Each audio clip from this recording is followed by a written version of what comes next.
여러분 반갑습니다. 자, 우리 이번 시간에는요, 2022년도 1회, 2회 시험 4회까지가 있게 되죠. 처음으로 2022년도 4회에는 컴퓨터 베이스드 테스트, 즉 CBT 시험을 시작을 하게 됩니다. 예, 그 내용이 전체적으로 2022년도의 어떤 1회나 2회의 문제하고는 어떠한 연관성이 있는지를 가지고 간단하게 좀 설명을 좀 드리려고 합니다. 첫 번째는요, 제가 조치를 해드리려고 하는 것은 먼저 2022년도 1회입니다. 1회에 문제가 지금까지 나오는 문제 중에서 실질적으로 나오지 아니했던 또는 나왔지만은 좀 더 변형되어서 나오는 유형 이런 거에 대한 몇 문제를 한번 풀어드리도록 하고요. 시간이 좀 짧게 걸렸으면 좋겠는데 이 문제와 실질적으로 이번에 4회 시험을 CBT를 치게 됩니다. 치게 되었는데 그 내용하고 연관성을 잠시 한번 살펴보도록 하겠습니다. 결론적으로 말씀을 드리면요. 실제 우리가 그 4회 시험의 CBT에서는 과거의 시험 문제가 거의 대부분이 다 나왔고 아주 특수한 것은 굉장히 오래되었는 문제들이 나오고 있더라라는 거죠. 그러나 여러분 합격에 지장이 될 정도의 수준은 아니었다라고 말씀을 드리고요. 제가 여러분에게 좀 말씀을 드릴 수 있는 부분은 항상 CBT 시험을 치고 나면 제가 직접 한번 들어가서 시험도 쳐보고요. 그렇게 해서 유형이 보이지 않던 문제들이 있으면 곧바로 해서 제가 업그레이드 해드릴게요. 자, 한번 보도록 하겠습니다.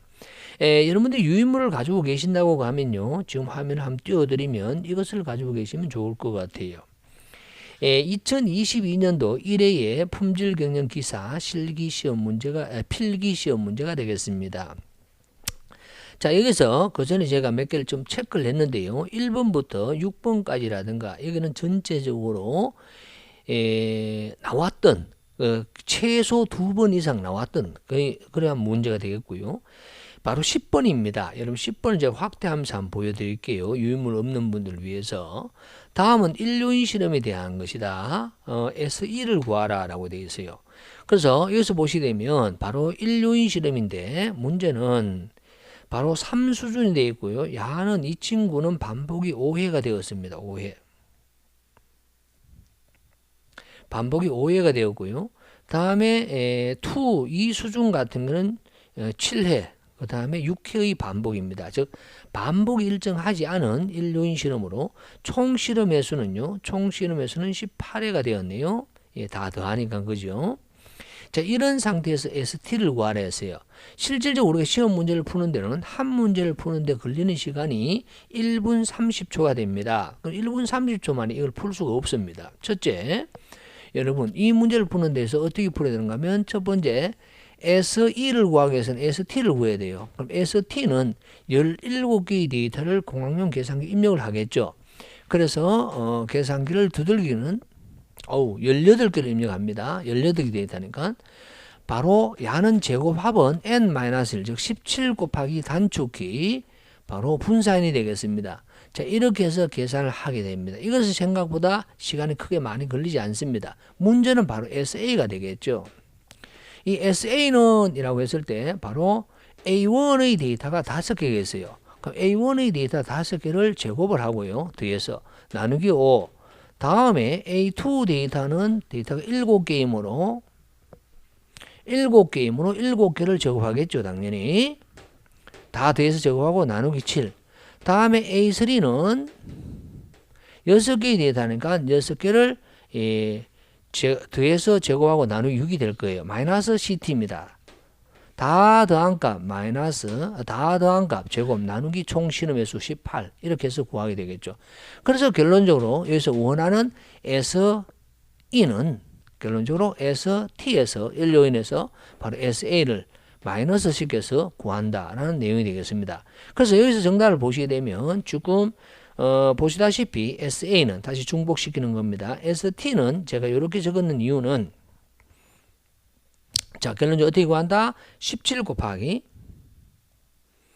단축키 SX의 제곱 단축키 공학용 계산기에서 다음에 야는 하나하나를 이렇게 구해야 돼줘야 돼요. 자, 이렇게 해서 마이너스 CT 이 CT는 공학용 계산기에서는 이렇게 해야 되겠죠. 시그마 X를 한 후에 이걸 제곱하고 나누기 18을 해도 CT가 되겠습니다. 그죠? 예, 그렇게 하고 난 후에 바로 토탈에서 A를 마이너스 한다. 이런 유형을 가지고 있습니다.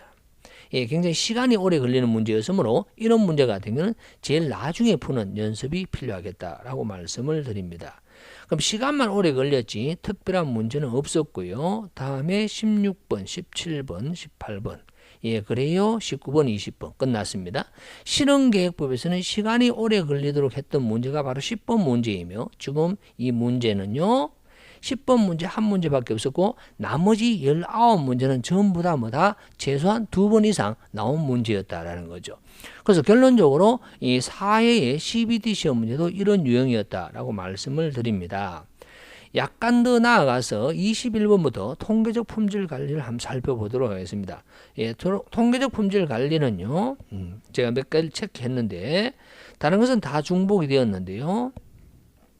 바로 36번이 되겠습니다. 36번. 36번에 대한 문제는 나온 적이 없습니다. 처음 나왔어요. 그러나 이 문제 자체는 나온 적은 없으나 실제 이러한 유형의 문제는 굉장히 많이 있다라고 이야기를 할 수가 있겠죠. 이것을 잠시 한번 풀어드리면 문제에서는 이렇게 되어 있어요. 자, 문제의 접근은 이렇게 하게 됩니다. 첫 번째에 어떤 제품의 치수가 규격이 150 플러스 마이너스 1이다 라고 했어요. 그럼 150 플러스 마이너스 1이라는 말은 정리를 해보게 되면요. 그 친구의 규격이 149에서 151이다 이런 말이 되겠죠. 다음에 기본적으로 이 중심은 뮤라는 값은 150.5이다 라고 하니까 바로 여기에서 평균이라는 친구가 나오고요. 다음에 표준편차라는 친구가 나오면 무조건 그림을 그려서 푼다 라고 말씀을 드렸던 거예요. 그래서 이 뭐 계속 나왔던 문제입니다만 정리해보면 야가 150.5가 돼요. 근데 149는 여기 있다고 보고요. 149는. 그 다음에 151은 여기 있다 이렇게 해보겠습니다. 야는 151이다. 라고 했을 때 부적합품이 나올 확률은 이런 개념이 되어 있거든요. 그럼 이 면적이 되겠습니다. 그래서 첫 번째 야를 먼저 풀어보겠습니다. 야는요. 기본적인 규준화 공식은 U는 X-뮤 나누기 시그마의 꼴이죠. 이것은 제 본교재, 지금 현재의 교재상에서는 뭐 내년부터 또 페이지 좀 바뀌어지겠습니다만은 현재의 교재상은 21페이지 이론에 있는 내용이 되겠어요. 여기에 대입을 하게 되면요. 150.5는 여기 들어가고요. 표준편차 0.5가 여기 들어가며 야는 151이 들어가게 됩니다. 그럼 0.5가 들어가니까 1이 됩니다. 그럼 이 값이 되고 야입니다. 다음에 같은 방법으로 149 가지고 하게 되면 바로 마이너스 3이 나와요.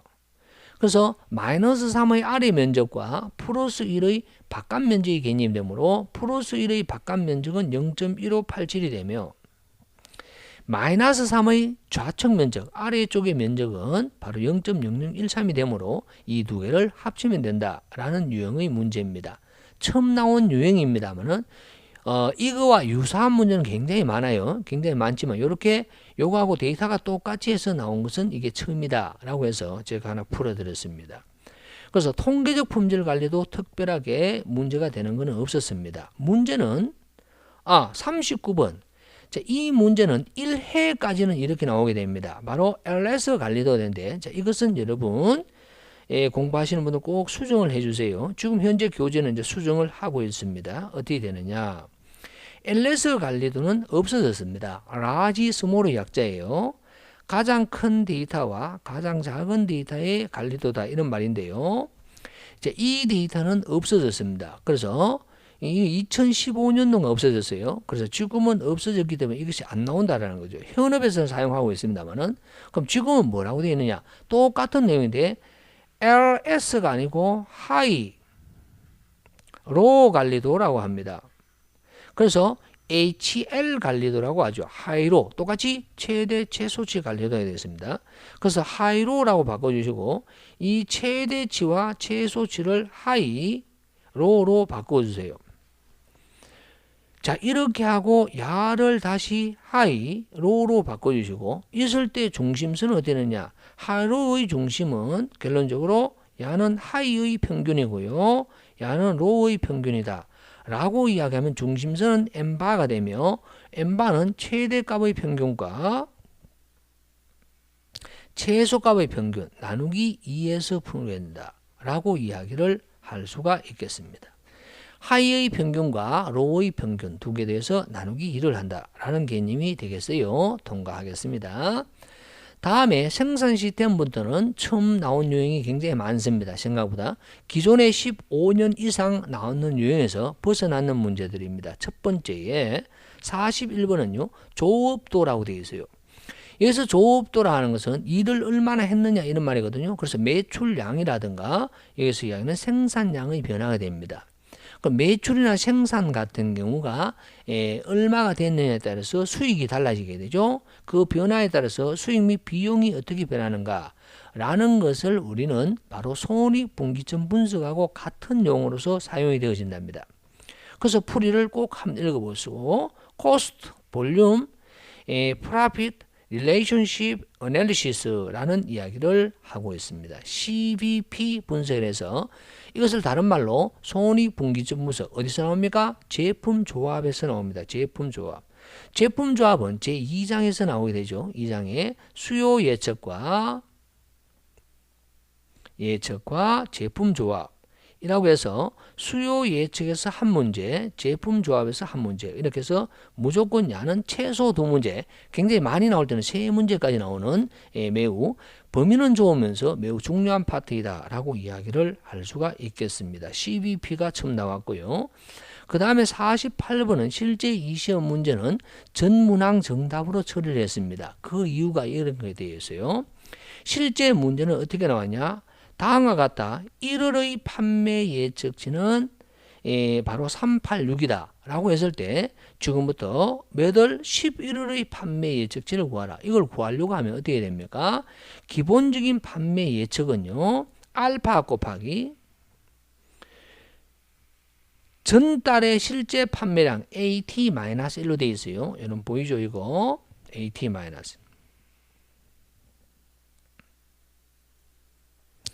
다음에 더하기 1-알파 전달의 예측치 이렇게 구성이 되어 있습니다. 그럼 여기서는 알파는 있습니다만 문제는 뭐냐 하면 AT-1이나 FT-1이 있는지 없는지를 봐야 됩니다. 있습니다. 한번 보세요.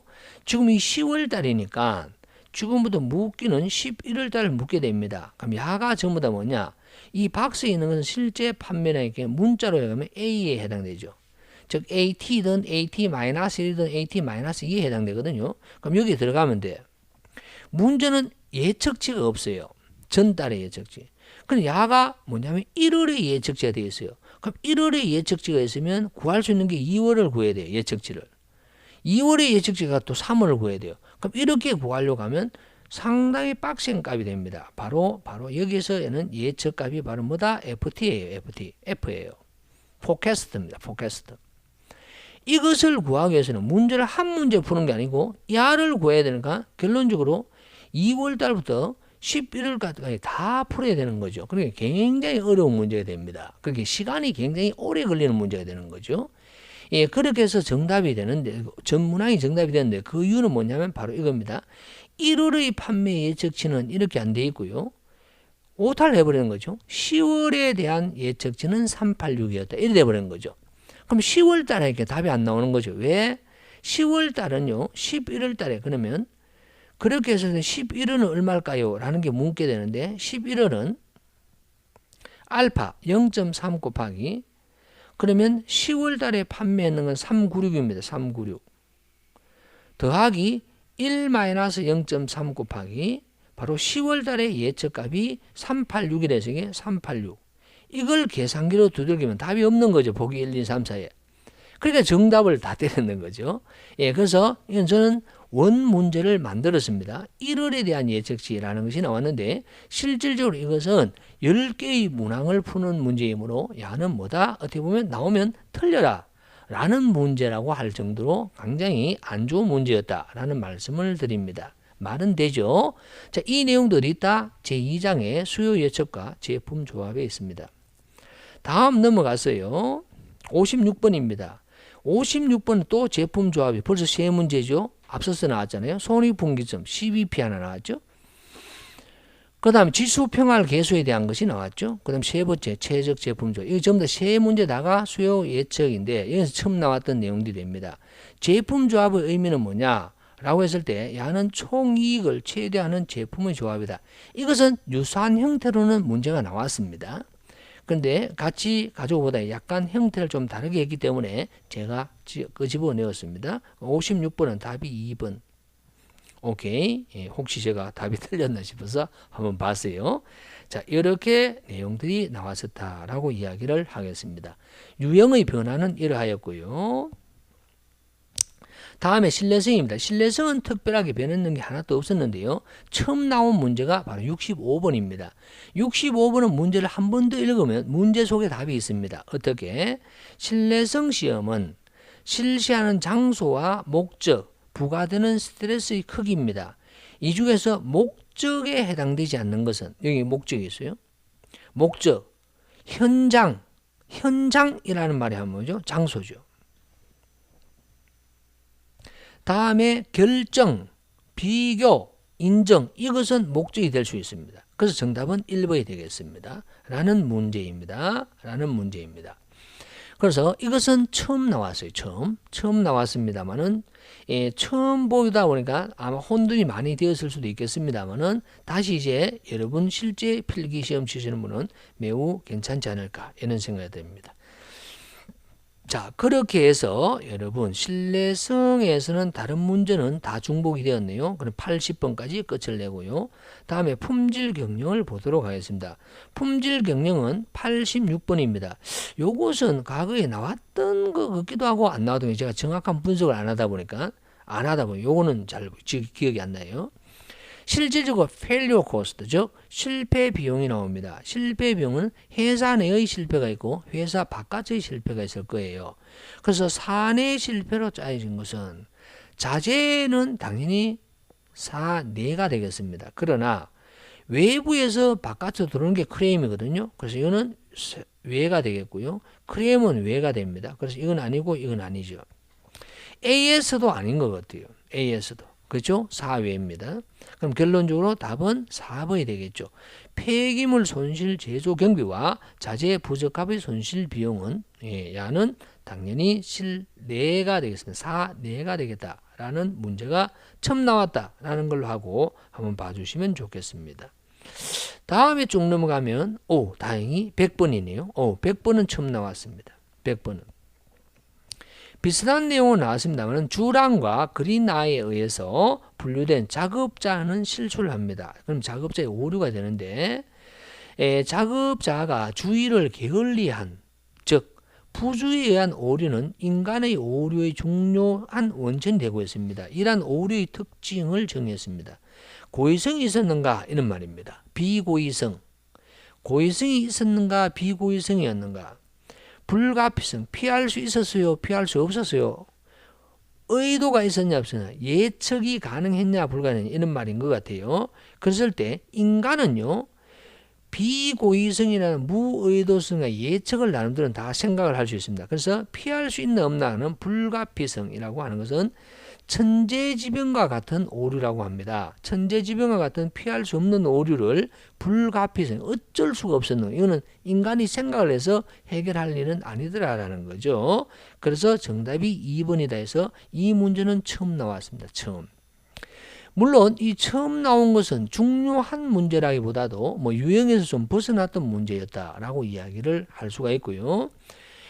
서두에 얼른 말씀드렸습니다만은 실질적으로 사회의 CBT 문제에서는요, 여기에 나왔던 문제들이 다수가 포함은 되어 있었으나, 새로운 문제가 포함이 됐다든가 그런 것은 거의 없었다라는 말씀을 한 번 더 드립니다.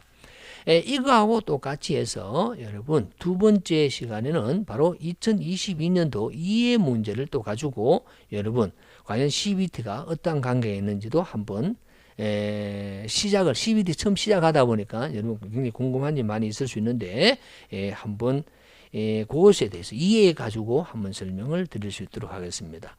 약간 말을 좀 빨리 한다고 시간은 좀 걸리고 해서 했는데 약간 두서가 없었을 수도 있어요. 많은 질문을 해주시고요. 여러분 도움이 되셨길 진심으로 바랍니다. 많은 구독 부탁드리면서 여러분 다음 시간에 뵙도록 하겠습니다. 수고하셨습니다.